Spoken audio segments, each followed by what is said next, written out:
Housing prices have started to fall with the latest data pointing to a housing recession as prices soften, demand slow down, and sales collapse at the fastest pace in almost 2 decades. For example, my brother lives in Scottsdale, Arizona, and he calls me last month wanting to cash out on one of his rental properties so he can take some of that earning and move to another city. But he waited too long and isn't going to be able to receive a return like he could have if he would have sold a year ago when I told him. So instead of making 100% profit, he's now looking at about 60%, which is still really good in hindsight, but leaving 40% on the table kind of sucks. Not to mention, stocks aren't climbing right now either, and if you have cryptocurrency, you've probably seen how that's been steadily dropping. Yeah, and when you see Bitcoin drop over 50% and the stock market drop 20%, it only makes you think that housing is next.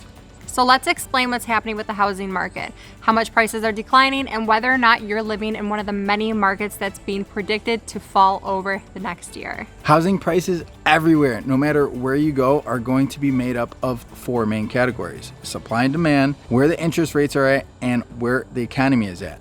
That said, if you want to know where your market is going, you have to see if there's more demand than supply or there's more supply than demand, because depending on where your areas are, it will determine if prices are going to go up or down. Yes, because unlike the stock market, home prices move a lot slower, whether it's up or down. You'll start to notice if you pay attention. And if you pay close attention, the data will tell you exactly what's going to happen next, or you can just continue to watch our videos so we can inform you guys. You see, once a month, the National Association of Realtors publishes their latest market updates around the country. They'll tell us where the direction of our economy is going by showing us the numbers month to month and where the mortgage rates are. Yes, the mortgage demand fell to a 22-year low as rates almost doubled from this time last year.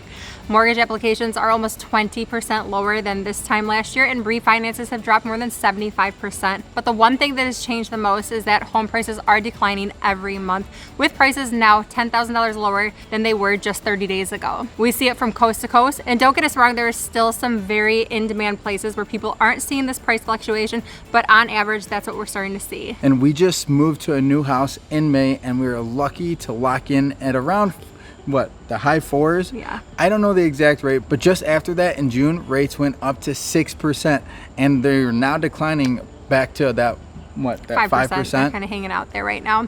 This increase in rates really impacts the number of buyers in this market. And if there's less buyers, that means houses are sitting on the market longer and sellers are dropping their prices because they need to, or they just really want to move. So they have no choice. Supply and demand. Now, with that being said, we're still seeing about half the homes on the market still being sold at full list price. It just really depends on the property and the location. Not to mention those homes that are going, the ones that are the most desirable, are still going fast. Not just as fast as they were, say, last year, but I'd say within 2 to 3 weeks still. And we get a lot of clients who reach out and think these homes are just going to drop significantly and you'll have a steal like you did back in 2009 or 2010, but that's just not the case. And then you think about what has happened over the last 2 years and say to yourself, this is definitely a bubble. It has to pop, but it's not likely to lead to a housing crash, so don't get your hopes up. You have to pay attention to what home prices are today, then compare them to what they used to cost, then take that in consideration with inflation. This will give you a much better understanding of how much equity your home has gained or grown. So if you don't know, there was a financial crisis in 2008, and then the Federal Reserve started buying and holding assets to keep interest rates low. But as they began to reduce their balance sheet, in recent years, we saw the feds put nearly $5 billion of stimulus money back into the economy, and at the same time, they were buying $120 billion per month in mortgage-backed securities and treasuries, which artificially brought interest rates down. This created this housing market storm as we headed into 2020 with low inventory. Then you add some fuel to that fire by lowering interest rates, and now there's a frenzy because everyone could buy at a low interest rate. We saw a lot of our clients get below 3% in the past couple years, but now they're back up. They're double. It's crazy.